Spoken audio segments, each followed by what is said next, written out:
friends, community.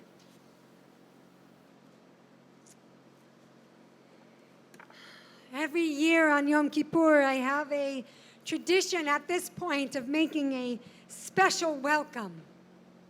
A welcome to those of you who've been thrown into the unknown this year.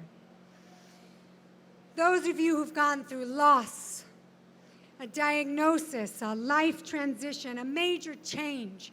And every year I tell you that I know it can feel lonely to be in this place. And yet it is the reality of life that most people can avoid most of the time, until they too are thrown into the unknown. On Yom Kippur, we all, as a community, join you in this place.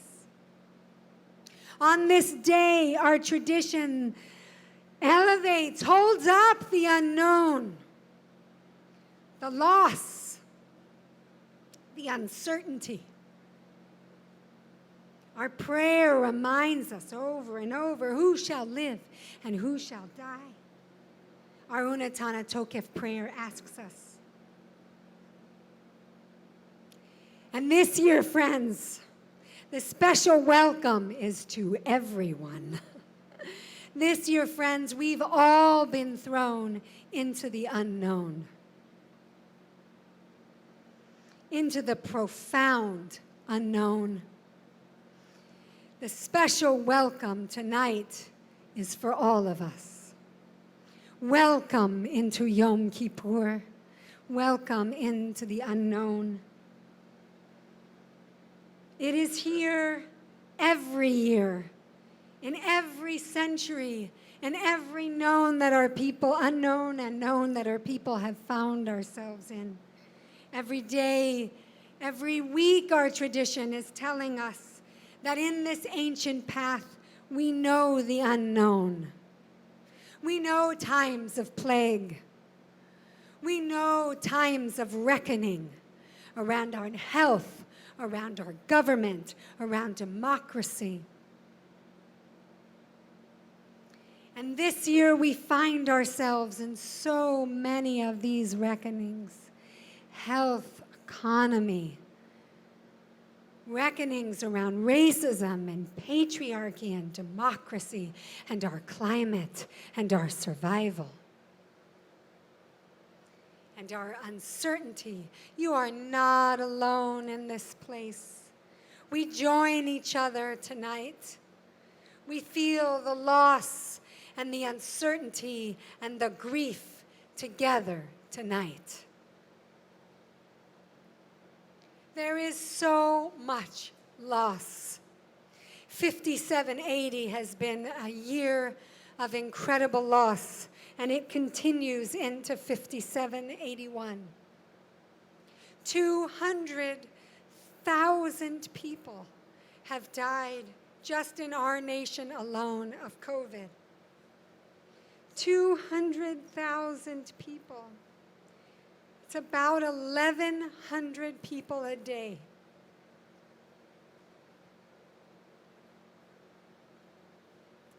Sometimes we are inside, distancing, and we may not see it if we don't know someone who has died of COVID. We may not see the numbers of dead, but they are everywhere and they are increasing every day. Every day, someone's mother, someone's niece, someone's grandpa, someone's best friend is dying of COVID all over the world.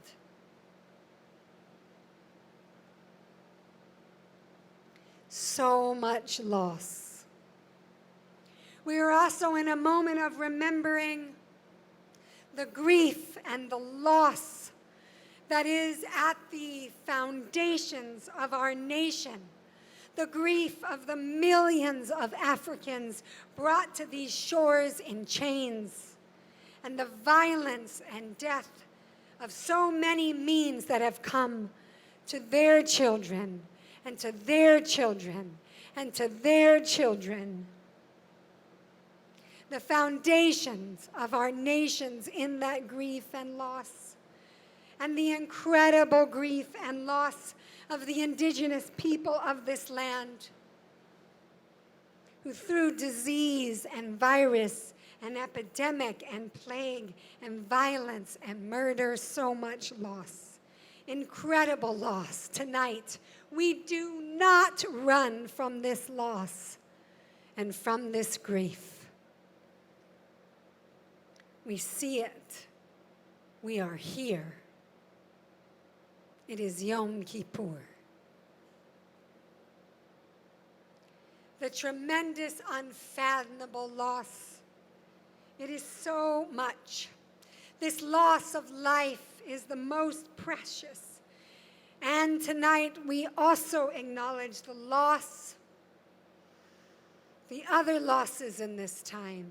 Loss of job, loss of school, loss of a dream or of a plan that cannot happen now, of arms to welcome new babies, of weddings to celebrate, of people to mourn with, of people to connect with, of graduations, of celebrations, of mournings, of looking into the eyes of a loved one, of holding their hand in a hospital room, of relationship, of so many relationships, of a loss of a sense of how our lives will unfold, how the months ahead will unfold. So much loss, so much grief. We open our hearts tonight to hold this grief. We can hold it. We are in a dominant culture that runs from grief, that hides from loss, and asks us to buck up and soldier on, to deny, to get busy, to numb out, to hide out, to pretend that it isn't here, to pretend we are not experiencing all the loss we are experiencing. But our ancient culture does not run from grief. It is one of the ways that ancient cultures all around the world are connected. We do not run. We do not run from grief. We hold grief. We hold grief. In the Jewish tradition, we have rituals. We have holy days. We have a container to allow for grief. We have sacred texts. We have language. We have prayers. We have songs. We have a container to hold our grief. Our grief is experienced and held, not to be stuck in it. Oh, no, no, no, no, no, no, no. So that in order to, we are with grief, so that in order to connect more deeply with others and to connect more deeply to our own lives. Grief held connects us more deeply to each other and more deeply to life. This is what connecting to grief brings us. More connected to others and more alive in our lives. We gathered together for Tisha B'Av about 8 weeks ago, a day of destruction and despair for the Jewish people, to share stories of grief.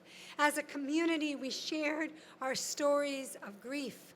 We created a container for the tradition and for the community to hold us.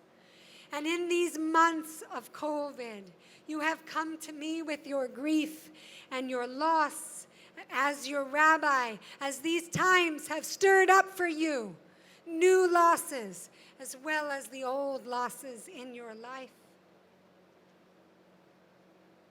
One of us in our community holding loss said that I could share her story of grief with you tonight. For this sharing, I will call her Sarah. One summer when Sarah was a baby, Sarah had an older brother and she had 2 older sisters. One of her sisters was 2 and the other sister was 4. This summer, her older brother was 10 and was away at camp. And during that summer, her 4-year-old sister died suddenly of a brain aneurysm.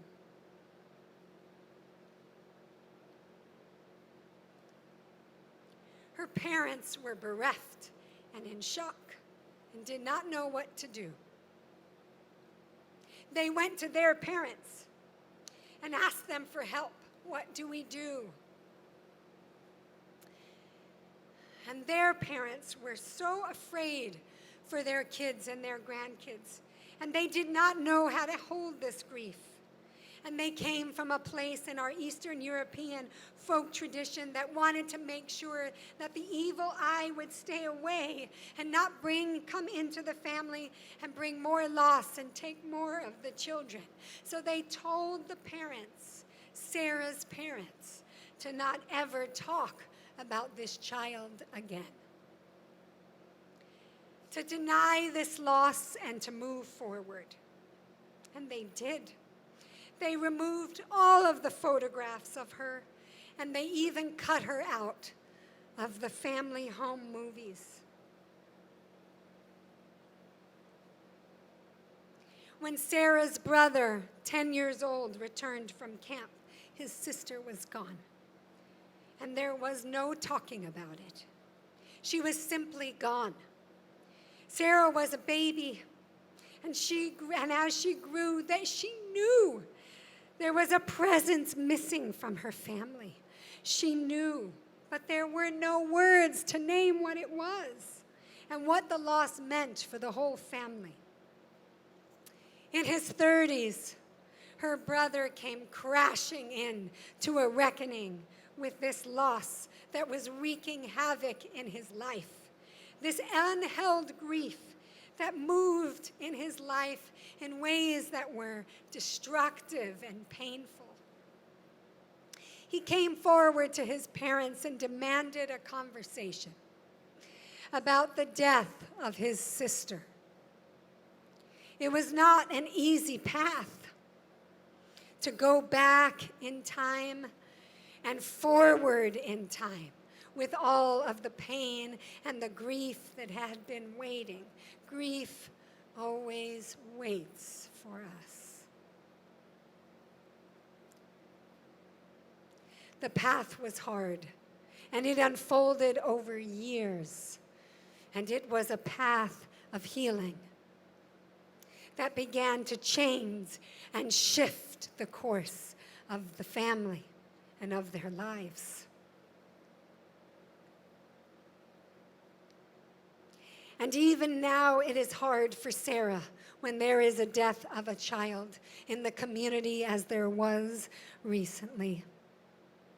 And Sarah's tears flowed, mourning for the child, mourning for her lost sister. And especially, she said, mourning for the parents of the child, for the parents, for her parents who never spoke of their grief, who never spoke to her of their grief. This was a grief that became trauma. Author and psychotherapist Francis Weller shares that not every grief holds trauma. Every trauma holds grief, but not every grief holds trauma. Pain alone is not traumatic. Unwitnessed pain, pain in the absence of a holding environment capable of supporting us. Unheld pain is trauma. Pain in the absence of a holding environment capable of supporting us. Unheld pain is trauma. How would it have been for Sarah and her siblings and her parents if they had been held in their pain and their grief? We need to be heard, and seen and held in these places of pain, loss, and grief by individuals, by witnesses. We need to be witnessed in our pain. Yes, by individuals. But it is not enough to only be held by individuals. We must also be held by community.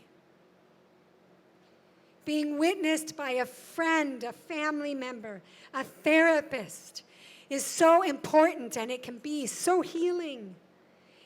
But we must also be held in community and by community.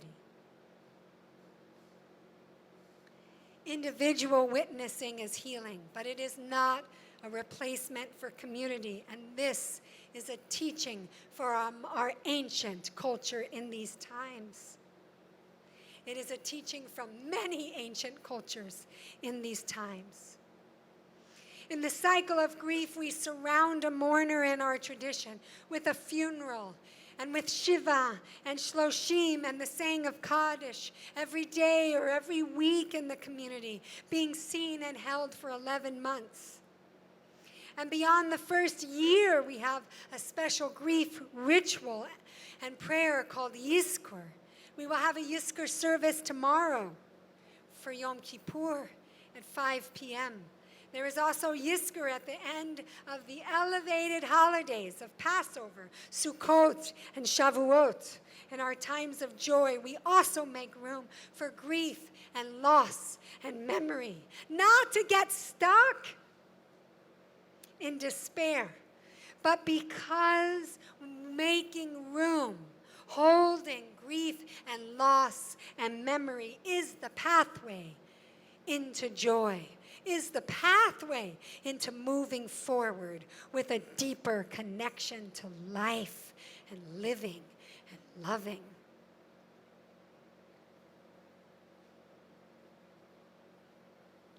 Yom Kippur asks us to be with the reality of grief and loss and death. When we say in the tradition, may someone's memory be for a blessing, it is active. We find an action that uses the energy of the emotion of grief with the intention of transformation. Miriam Greenspan tells us. We find an action that uses the energy of the emotion with the intention of transformation. Grief needs to be held. Unheld grief is trauma. The legacy of racism in our nation is an unheld grief, a trauma at the heart of our nation. I had the honor of meeting and having a discussion with Brian Stevenson in 2016 at the Bend the Arc Conference in Washington, D.C. He is an incredible civil rights hero. He is a hero of mine, and I know of many.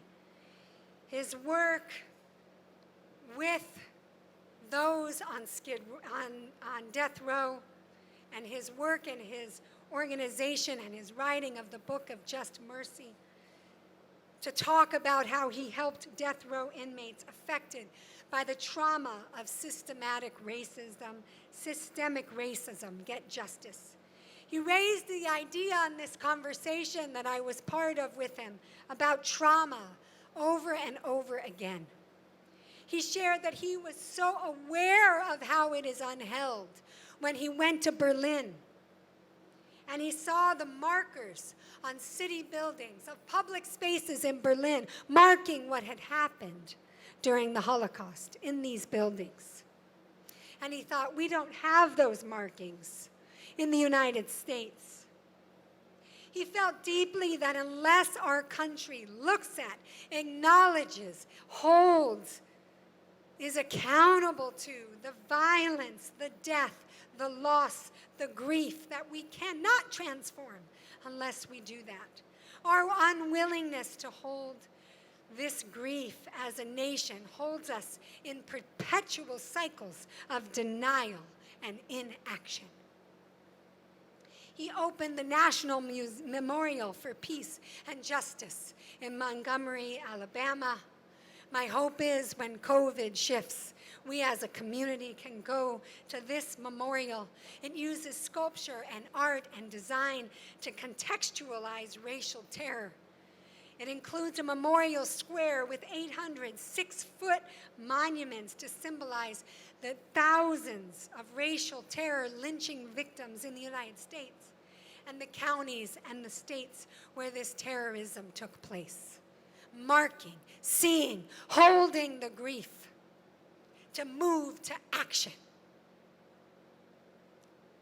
In May, when we saw with horror the video of the death of George Floyd, the 8 minutes and 46 seconds of the boot on his neck,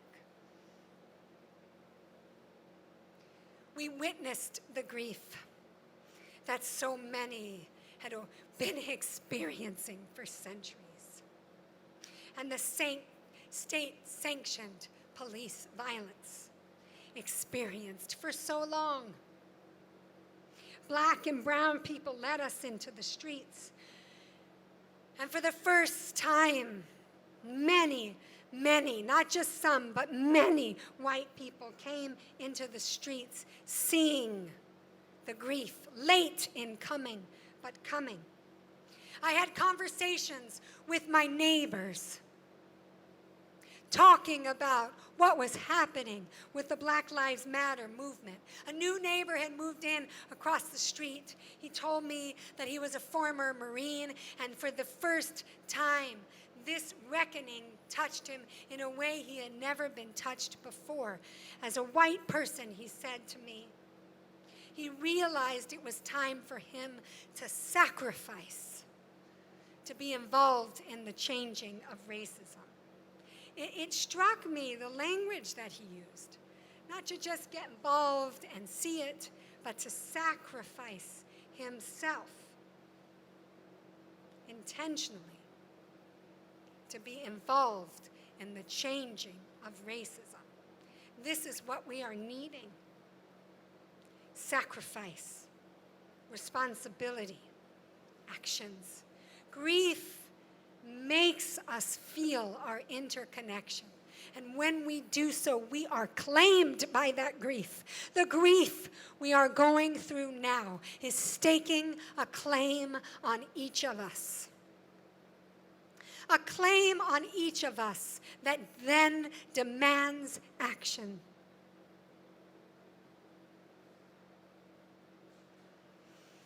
In Miriam Greenspan's book, her moving book, Healing Through the Dark Emotions, she shares her own journey as a mother who lost a young child, and also as a psychotherapist with spiritual insights also from her Jewish tradition, from our Jewish tradition.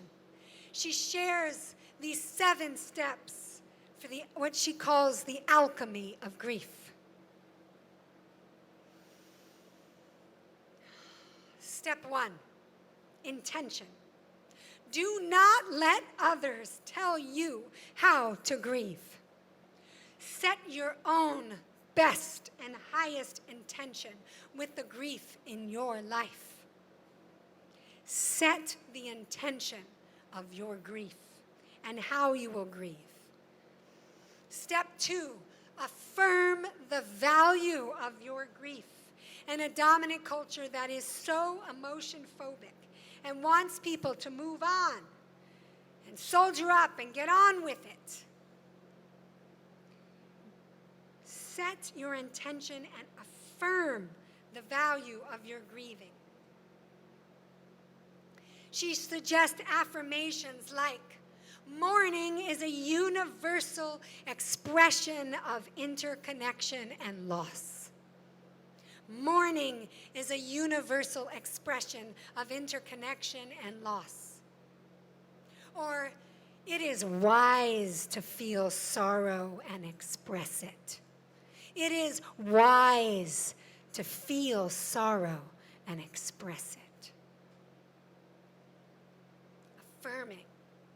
Step 3, connecting to our bodies. Our feelings are embodied. We need to pay attention to our bodies. Where does the grief and sorrow live in our bodies? How can we move with it, breathe with it, tend to it, soothe our bodies? Breath, touch, movement, soothing the grief, moving the grief through our bodies. It is where it lives. Step 4, contextualization, widening the story of our grief. Finding the wider context for our pain is so important. We are not alone in our grieving. We often think we are, but we are not alone in our grieving. And in the complexities of our grief, we are not alone. Place yourself in a wider circle of those who grieve and feel how grief is an experience shared by many. Reaching out to others who've walked this path is part of being in this wider context of grief. Step 5 and step 6 I want to say together, because step 5 is the way of non-action and step 6 is action. We know, and you hear me say it all the time, the Jewish path begins with non-action. Non-action first. We think about what we do not do, what we refrain from, how we move into stillness, how we cultivate silence, how we cultivate soul rest, menuchat hanefesh. And then we move to action, equally important, but preceded by the not doing.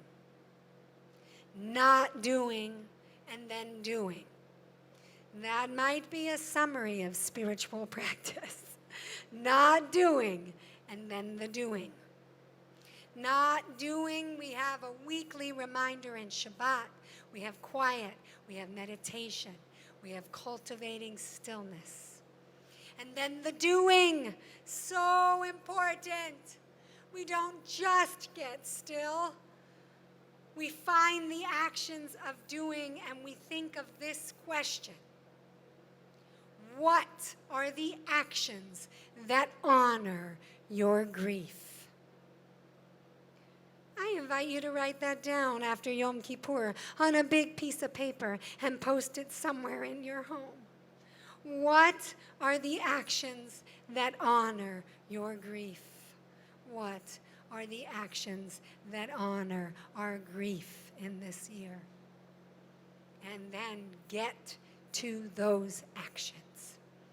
Get to those actions. And the final step, step 7, she shares, is surrender. Transformation is the way of surrender.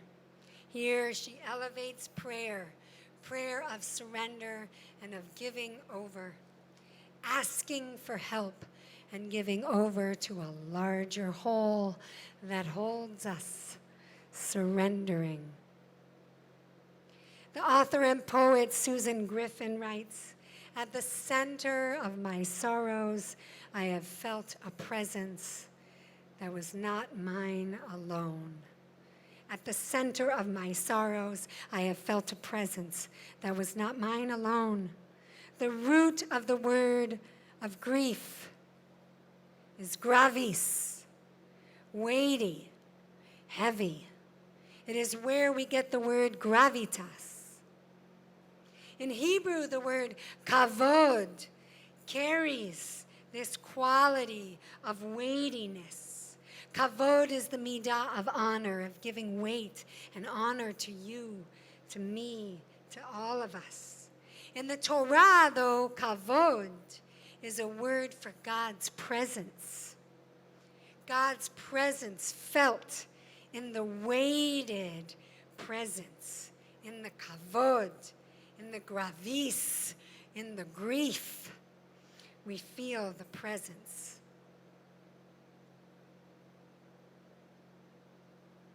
Shared shared together. Miriam Greenspan says, finding the power of the sacred, not despite suffering, but in the midst of it, is the alchemy of the dark emotions. Through this alchemy, grief moves us from sorrow for what we have lost to gratitude for what remains. Sorrow for what we have lost to gratitude for what remains. Fear of life's fragility is transformed to the joy of living fully, to the joy of living fully with openness. And even despair becomes the ground of resilient faith, not just an opiate for our pain, but a profound commitment to life as it is. So, my friends, in this year, may you feel the grief that surrounds us. May our grief be held. When grief is held, it transforms us. May you grieve the losses in your life. May we grieve as a community. May you know this community is here to grieve together, a collective, a nation. May we grieve, may we hold our grief, and may it transform us. Good yantif, good yantif.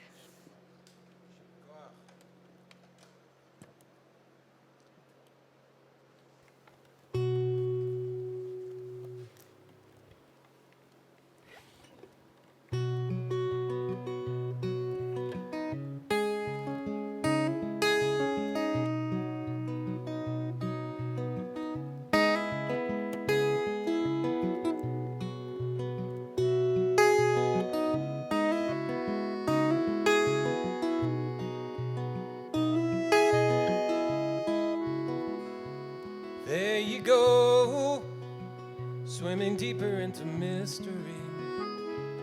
Here I remain, only seeing where you used to be. Stared at the ceiling until my ears filled up with tears. I never got to know you, and suddenly you're out of here.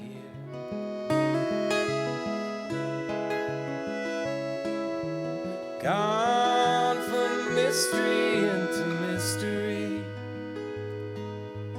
Gone from daylight into night.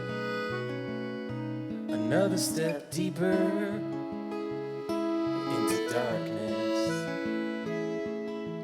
Closer to the light. Another step deeper into darkness. Closer to the light. I walked outside, summer moon was nearly down. Mist on the fields, holy stillness all around. Death's no stranger, no stranger than the life I live. Still I cry, still I beg to get you back again.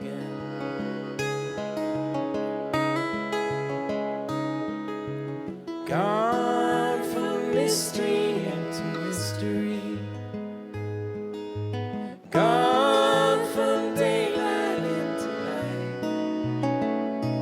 Another step deeper into darkness. Closer to the light. Another step deeper into darkness. Closer to the light.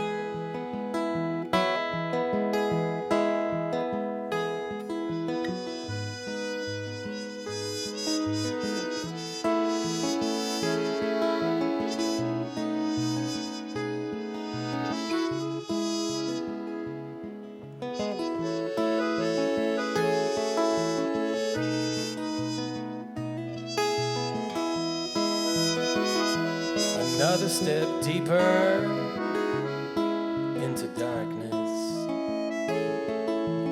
closer to the light. Another step deeper